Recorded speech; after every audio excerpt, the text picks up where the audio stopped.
Hi everyone. Thank you for joining us. And we are really excited to present our third session in the classification series. So all week we've been explaining about classification, and we've been telling you what it's all about. So we have looked at so far invertebrates and mammals. And today we're going to look at two groups. But before I do that, I just want to say, I just want to ask if you guys are all keeping safe and well, obviously, and we'd love to hear your comments. We absolutely love receiving all of your homeworks that you've been sending in, so keep those coming. And if more people want to join in, that would be fantastic. You guys are so creative. We also want to hear where in the world you're watching from, because we've got people watching from as far afield as the USA. So hi everybody in America, we're glad you can join us, and we're very honoured that you've tuned in to watch today. So classification, what's that all about? Let's have a quick recap. So it basically means that we are grouping animals into different categories, and we can do that in lots of different ways. Today and all of this week we're looking at the most common way to group animals, and that's to categorize them according to their features. So we've been looking at, like I've said, invertebrates and mammals. Today we're going to look at the amphibians and fish, and they're a really diverse group of animals. But before we do that, we're going to have a quick reminder of your homework. Now, I'm hoping you've all been enjoying your homework, because we're trying to make it as fun as possible. Learning should be fun and not boring, and it should be really interactive, and it should be really creative. So we've been asking you guys to think of other ways that you can group animals. So think about maybe the way that they heat up their body temperatures, or in fact, how about diets? Think about maybe grouping animals according to what they eat. If you can post your answers on our Facebook page, that would be fantastic. I will create a new homework post called Weekly Homework, and that's where I'd love to hear your answers. And at the end of the week, or maybe even on Saturday, I will post on there what we think you should be grouping them as. So Facebook link is there, as you can see. Now, we also have been setting you every day a daily homework challenge, which you've all been rising to fantastically. I have been so impressed with everybody's creations. I can't tell you how much we've enjoyed receiving all of your pictures and models. So keep those coming in, guys. They are fantastic. Now, today we're looking at fish and amphibians, so we're going to ask you to listen carefully to what I'm going to tell you today, and I'm not going to tell you everything. Don't take my word for it. Go and look up and research yourselves and come up with some really amazing creatures that are going to be grouped in those categories according to their features. Now, first up, we're going to have a little think about fish. Now, when you think of fish, what do you think of? I personally think of fish and chips, but there you go. That's because I'm quite hungry. But anyway, we are going to think of fish according to their features. And first up is their skeleton. So here is my friend the skeleton, and he is showing us all that lovely backbone, which we all found on Monday in our backs, or our mummies and daddies' backs. So all fish have skeletons, and they have a backbone. So that makes them a vertebrate animal, just like us, and just like these cheeky meerkats in the background. They all live in water. So all fish need water. Now, not all fish actually will stay in water for their lives. So some fish, which we call amphibious fish, will actually be able to come out onto the land and live for a short time out of water. And these fish are very, very special. Now, fish are really a diverse group, and they are so varied because the amount of water that covers the earth is around 70%. And so if you imagine the whole earth and how much water there is, the water temperatures will all change, the habitats will all change. There is so much scope for lots and lots of variety in the waters. That is why we see so much variety in fish. So they're a very special group of animals. Makes it really difficult to talk about them because there's always someone that's a bit different, like our amphibious fish there. So here's a lovely picture of water, and so our fish all need to be in water, and that's because they all have gills, and we'll talk about those in a minute. So you can see a picture here of some scales. Now, when we think of fish, we think scales, or I do, but actually not all of the fish have scales. Some are scaleless, and that includes things like eels and sharks. Now here we can see the gills, and so fish will use gills to absorb the oxygen from water. So it's really important that fish do stay in the water, because if they come out of the water, their gills don't work and they actually will suffocate. Apart from those pesky amphibious fish who have evolved and adapted and have, in fact, a lung or two themselves. So they have the ability to be able to gulp air. Very, very clever. Now, we don't actually keep fish here at ZooTU because mainly we aren't able to travel them. It would be really tricky for us to take fish out on the road with us. We do a lot of outreach into schools, and all of our animals do travel into schools and other venues. So if you can imagine a big tank of water and trying to lug that around everywhere, it would be almost impossible. So we just chose not to go into fish at all. But how do I get around that and showing you guys fish? Well, I've got some lovely pictures to show you.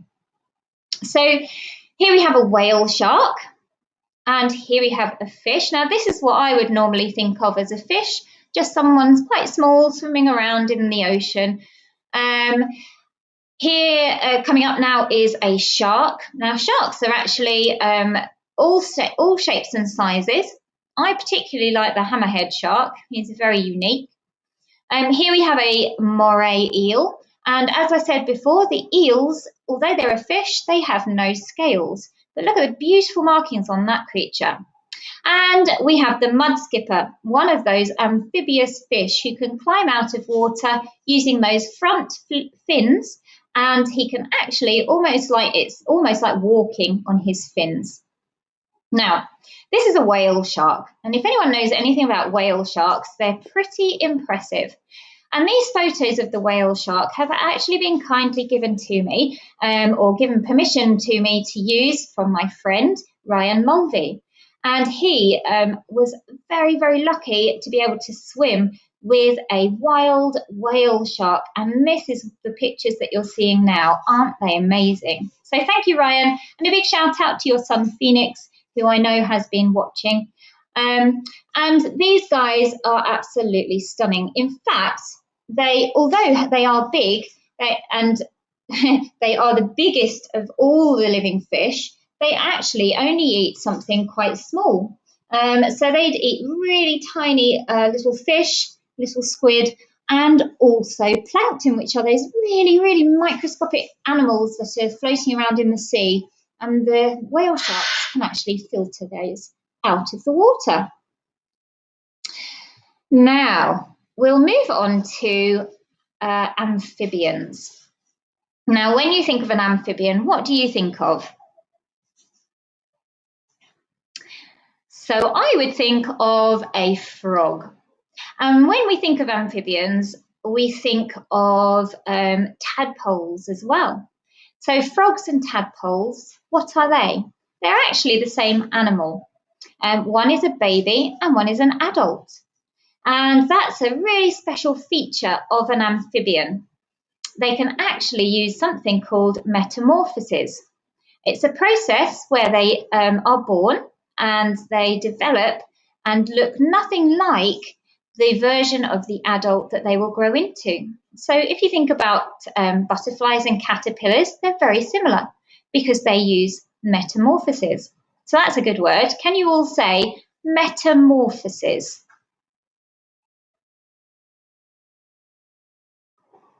Wonderful, well done. Now, amphibians are vertebrate animals, just like the fish, the mammals, and us, who we are also obviously a mammal. And amphibians live in the water or near water, but they can also live on the land as well. So they don't necessarily have to be near a lake or a pond, as long as they're in a moist and wet environment. So they do very well in rainforests. Now they have webbed feet, which are perfect for swimming. And you can see this lovely webbed foot here of a frog. And here's our little tadpole. So when they're first born, they're laid as an egg. They develop into a little tadpole with a lovely tail, grow some legs, drop the tail off, and eventually look like an adult frog. But they're not just frogs. There are several different types of amphibians. So let's have a look at some of those as well. Unfortunately, we can't provide a live amphibian for you because, again, here at Zoo2U, we don't keep them on site because we find them really, really difficult to handle because they're so fragile. In fact, their skin is so delicate that you couldn't handle them with bare hands. You'd really struggle to keep them healthy. So and because their skin is so thin, it's actually very good at absorbing water and oxygen. So actually, an amphibian's skin can actually an amphibian can actually breathe, through its skin. It's very impressive. Now you can see here that we have things like newts and salamanders. We also have the frogs. These photos have been taken by Stacey, who is one of our keepers. You may have seen her yesterday with Willow the skunk. You also get Sicilians, which are these creatures. They look a little bit like a slimy snake or a very large worm. They're not actually. They are true amphibians. Very, very strange. So when I was creating this talk for today, I was thinking, how am I going to present a live animal when I don't have fish or amphibians? But then I came up with the perfect solution. And her name is Babe. She's absolutely stunning. Let's see if she'll come out of her enclosure. Here we go. Let's introduce you to the world, Babe. And here she is. What a beautiful girl she is. Now, why am I holding a snake, you may ask? Well, we're just going to park the fish to one side for a minute because we're going to have a think about what Babe might like to eat. Now, Babe here, yes, she's a snake. She's a specialist feeder. And what she has evolved over time to feed on are toads, which are an amphibian. So I thought she would be a brilliant animal to show you because she links very nicely with the amphibians. Now, Babe here, let's see if you can have a closer look of her. Hello, there she is. Have a look at her. Oh, it's her lovely nose. It's a little bit upturned. She's actually a burrowing snake. Let's turn her around. She's known as a western hog-nosed snake, and you'd find them all over the USA and also touching into the southern Canada and northern Mexico. There we go. And she's very interested, lots of tongue flicking here. And she has actually developed this ability to eat toads. Now, she's got these very, very special teeth that are located right in the back of her mouth. So we call her a rear-fanged snake. And she, with those fangs, she can deliver. It's not technically venom, but you could class her as a venomous snake. She actually delivers a saliva that will paralyze. Sorry, I couldn't think of the word then. That would paralyze the toad, which means then she can get hold of it with her big wide mouth, and because her teeth, long teeth, are right at the back of her mouth, she can open her mouth really wide. She'll bite hold of the toad, and because the toad's natural instinct is to inflate against a predator, so he puffs up his body, the snake will then pierce the body of the toad with those back fangs and then be able to eat the toad. And I think that's pretty clever, really. Not very pleasant for the toad, I admit, but she's got to eat just like us. Now, let's tell you a little bit more about Babe while she's here. So you can see all her lovely markings. She's actually trying to pretend that she's someone she isn't. We call the hognose snakes bluffer snakes because they're bluffing their way through life. They're only small. This is as big as she will get. So even though she is a burrowing animal, sometimes she has to come out and she might be spotted by other animals that would want to eat her. So she's pretending to look like a rattlesnake. And these markings might be enough to chase away an animal that might want to harm her. If not, she can also stick up her little tail and wiggle it just like a rattlesnake would. She would also, if that doesn't work, she can lift her head and puff out the sides of her head like a hood, just like a cobra would. So she's trying to make herself look really big and scary. She can hiss very loudly as well. If that doesn't work, she will actually resort to playing dead. Now what she does is she will roll out over onto her back, showing her black tummy. Now this black tummy is pretending to be rotting flesh. Doesn't look very appealing to an animal that might want to pick her up and eat her. She'll writhe around a little bit, pretending to die, and then she will just lay as still as she can with her tongue hanging out of her mouth, like that, pretending that she is completely dead. She's rotting away. Please don't eat me because I'm not very pleasant to eat. And with all of those things, she is hopefully going to survive and carry on her little life. So that's Babe for you. Finally, her tongue, because she's flicking it out quite a lot. So the tongue of a snake actually is what they use to sense smell. She can't actually smell. She's tasting smell. So because I am here quite close to her, she's quite interested in the smell of my skin and the smell of my hair and all the smell that's hanging around me in the air. So that's what she's currently doing right now. She's just sniffing. Now we're going to pop her back. She's done very well. Well done, Babe. Beautiful girl. There we are. She's always one of the stars of any of our shows when we take her out. Everyone loves Babe. So next thing to do, I think we'll have a little recap. So what have we done today? Well, we looked at fish and amphibians, and I've told you quite a few features. Do you remember what they all are? We also met Babe, the western hognose snake. Your homework, we reminded you, is to create your own fish or amphibian creature. We've already had a couple of pictures drawn today and sent in, so thank you for those. And your weekly task is to think about other ways that animals can be grouped. So get your thinking caps on. We'd love to hear all of your ideas and answers.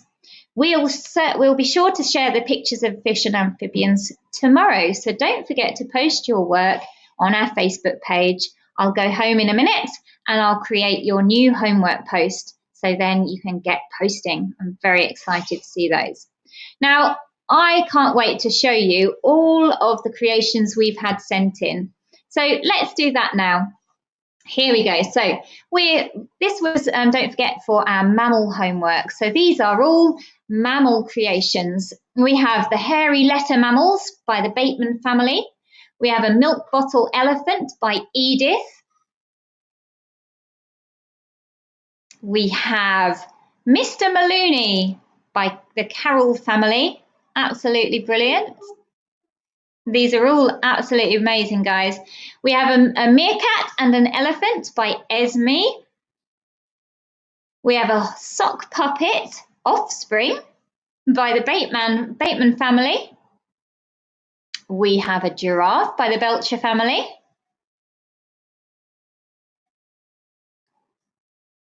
We have this wonderful lion by KBB. You guys are all amazing artists. We have another sock puppet, Offspring, by the Bateman family. We have a wonderful bat hanging upside down in his cave. This is by the Lease family. Another elephant. These are amazing, guys. This is by Chloe Belcher. And here's the mum of those sock puppet Offspring, again by the Bateman family. And then we have Hypno Chomp by the Carroll family. He is brilliant. And if you want to see these, guys, pop over to our Facebook page and have another closer look at these. They're all absolutely awesome. Okay, so I just want to finish by saying thank you to everybody who has been watching us live, and for those people that have subscribed to our YouTube channel so far. Keep those subscriptions coming, guys, because the more subscriptions we get, or the more subscribers we get, I should say, the easier it is for us to be able to use our YouTube channel. So share it, share and share and share. We'd love to get up to 1,000 subscribers. That would be the dream. Now, we're also pushing our crowdfunder projects because of this COVID-19 pandemic. We are really struggling to without income to be able to support our beautiful animals. So if you have even just £5 to spare, we would be so grateful to receive your donations, because who knows how long we're going to have to stay closed for. And these animals are going to be here still every day, needing care and attention, food, bedding, all sorts of resources that need to be bought. If you don't want to donate through crowdfunder, you can send a donation through PayPal, and here is my email address that you can use to find us. So please, guys, we're just asking. We don't like to ask for money usually, and we tend to just fundraise for other charities, but we haven't got a choice at the moment because we have all these wonderful animals that we need to care for. So thank you guys so much for all of your donations so far, and thank you for all the future donations that we're going to hopefully receive too. Now, I just want to do a quick shout out to some children that I know have been watching. So to Solomon and Beatrice, and to Ruben and George. Hi guys, thanks for watching. If your children are watching and would like a shout out, just drop us a line, send us a Facebook message, or text us in a comment in YouTube, and we'll do some shout outs tomorrow as well. So I think that's it for us for today.